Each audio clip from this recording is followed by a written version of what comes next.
Hello. Right, before I start, I'm just going to make sure that the lighting's good, that my head's within frame. Yep. Everything looks good. Great. So I'm just going to carry on. I'm going to touch on a statement that was made by the trans model Munroe Berghoff. And I'm just going to give you a snapshot of my thoughts on the subject. But before I do, what I'm going to do is I'm going to give you a background story. And this background story, if you have any common sense, will help you link what my point is, or what essentially my biggest point being made is, right? So when I was 12, my school took myself and my class on a day trip to a museum, and when we had a fun packed day of looking at stolen artifacts, we decided as girls to break off into groups and head home with the girls that live in the same area as us. So if you lived in southwest London, you would grab the girls that lived in southwest London and you'd say, okay, let's go home together because we live in the same area. So the same applied to myself and my friends. So about 7 of us, 12-year-old girls in our school uniforms, found a train station, located how we were going to get home, and then we descended onto an escalator. Now, an escalator is moving stairs. You know what an escalator is. Do you know, if whether you're American or European, you know what an escalator is. But it'll take you down to the point where you can get onto a platform and get your tube.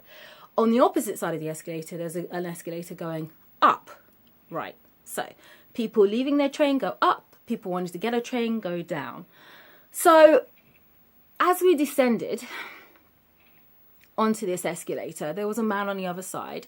He looked over at us as his escalator was going up, looked at us, smiled, and shouted the word, "Slags!" Now, when he said it, we laughed. And we laughed because we knew that as 12-year-old girls in our school uniform that we were not slacks. We were confident within ourselves. We knew who we were. So we were not threatened, intimidated, or darkened or upset about it. We simply consigned him to the heap of mentally unstable people and we got on with our lives. Are you getting it at this moment? So he called us slags and our response was, leave it at that. Because we knew who we were and we were secure in ourselves.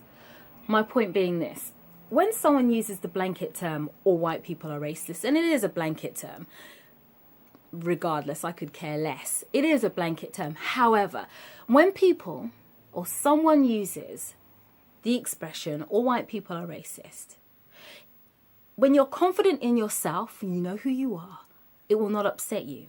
The only people that statement upsets are racists.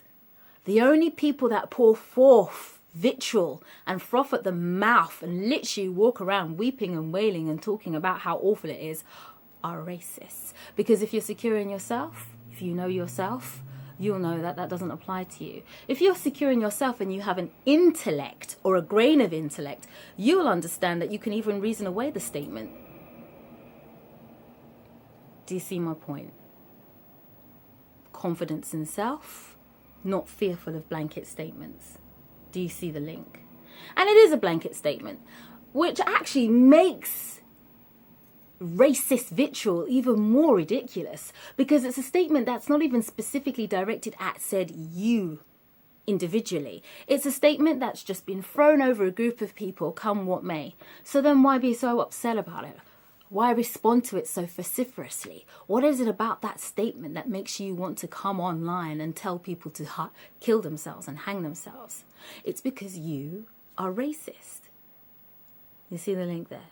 There's no confidence in yourself. You know who you are. So, that said, I'm going to say this.